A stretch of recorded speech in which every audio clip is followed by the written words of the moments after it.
Photo को अपनी हथेलियों में लेना, जितने बूंदे आपकी हथेलियों में आ जाए उतना आप हमें चाहते हैं, और जितने नहीं आएंगे उतना हम आपको चाहते हैं।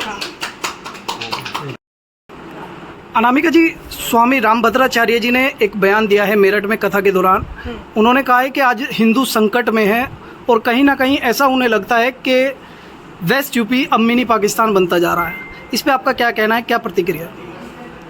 देखिए, जो भूमि देवताओं की परम पावन विरासत है, जहाँ सत्यम शिवम और सुंदरम हर क्षण मुहूर्त है, धर्म सत्कर्म संस्कृति सभ्यता कर्तव्य का मंदिर, हमें है गर्व जिस पर वो हमारा देश भारत है। किसी भी राष्ट्र की पहचान उसकी संस्कृति से होती है, और यदि उसकी संस्कृति का क्षरण होगा तो साधु ज़रूर बोलेगा।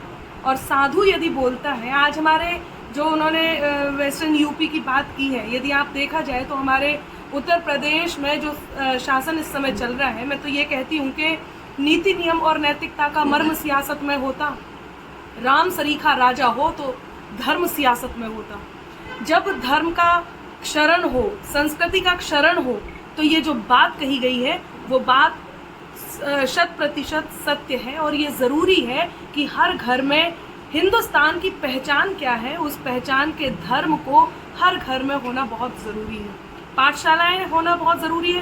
पाठशाला का अर्थ क्या है? पाठशाला में जब वो धर्म बताया जाएगा जो धर्म इस देश का है और इस देश के निर्माण में सहायक होगा, तो इस तरह के धर्म की आवश्यकता पाठशाला में बहुत ज़रूरी है।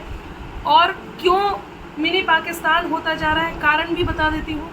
देखिए, कौन है ये लोग? मेरी बात थोड़ी सी कटु हो सकती है, लेकिन मुझे जब लोगों का संबल मिलता है, हालांकि मुझे धमकी मिलती है, फिर भी मैं कहूँगी कौन है जो गंगा जमुनी तहजीब में डेंट लगाने का काम करते हैं। हिंदुस्तान वसुधैव कुटुंबकम की धरा है, हर धर्म को स्वीकार करने की धरा है, लेकिन इसका अर्थ ये नहीं है कि हम अपने मूल धर्म को छोड़ दें। कौन है ये लोग? सत्ता की अभिलाषा में ही जिन्ना भारत तोड़ गए, गंगा जमुनी तहजीबों की किस्मत अंबर फोड़ गए, और सब सांपों को साथ में अपने लेकर बेशक गए, मगर यहाँ फिजा जहरीली करने कई सपोले छोड़ गए। वो हैं जो इस देश को जहरीला कर रहे हैं। और यदि साधु ने बोला है तो मैं इन पंक्तियों के साथ साधु की इस वाणी को अपनी तरफ से संबल देती हूँ, उनका समर्थन करती हूँ, और पूरे देश से चाहती हूँ कि इस बात का समर्थन किया जाए कि नैतिकता का पतन देखकर सागर सामन डोलेगा, दर्द दंश में ढल जाएगा, जुबां अगर वो खोलेगा, तो संस्कृति की हत्या को अंबर चुप चुप सहना मुश्किल है। संस्कृति की हत्या को अंबर, धर्म की हत्या को अंबर चुप चुप सहना मुश्किल है। धर्म कलंकित जब जब होगा तब तब साधु बोलेगा। धर्म कलंकित जब जब होगा तब तब साधु बोलेगा। तो साधु ने यदि बोला है तो इसका अर्थ ये है कि हमें अपने धर्म की, हमें अपने देश के संरक्षण का, उसकी सुरक्षा के लिए वो कदम उठाना चाहिए जो हमारे साधु हैं। लेकिन सपा के जो पूर्व सांसद रहे हैं एसटी एसन, उन्होंने कहा है कि ये जो बयान दिया गया है ये सिर्फ अपनी दुकान चलाने के लिए दिया गया। ये देखिए, यदि इस तरह की बात कही जा रही है तो उन्हें भी ये समझना चाहिए कि कोई अपनी दुकान नहीं चला रहा है, हम अपने धर्म का प्रसार कर रहे हैं, और ये सदियों से चला आ रहा है। हमारी संस्कृति को लोगों तक पहुंचाना, यदि दुकान चलाना है, तो मुझे बहुत हंसी आती है इस तरह के बयान पर।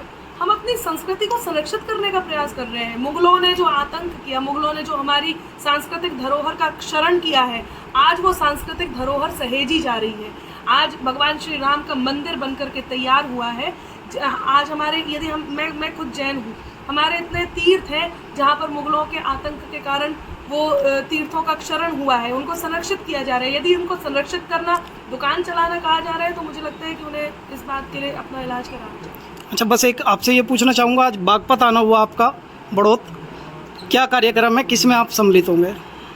देखिए, मैं माँ पद्मावती की बचपन से ही, जब से होश है, पारस प्रभु पद्मावती जैनिज्म भक्त रही हूँ, और आज ये सौभाग्य यहाँ पर प्राप्त हुआ है कि कवित्री अनामिका जैनंबर अपनी शब्द साधना के साथ स्वरों की भी साधना करने के लिए बड़ौत में उपस्थित हुई है।